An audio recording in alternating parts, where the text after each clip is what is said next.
Hello বন্ধুরা, আমার চ্যানেলে সবাইকে স্বাগত। তোমরা কোথা থেকে লাইভ দেখছো কমেন্টস করো। আজকে অনেকক্ষণ ধরে ৯টার থেকে বসে আছি, ৯ মিনিট হয়ে গেল। কোনো বন্ধু লাইভ জয়েন করেনি, জানি না কেন।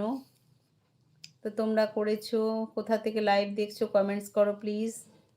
স্ক্রিনে ডবল ট্যাপ করে লাইক করো।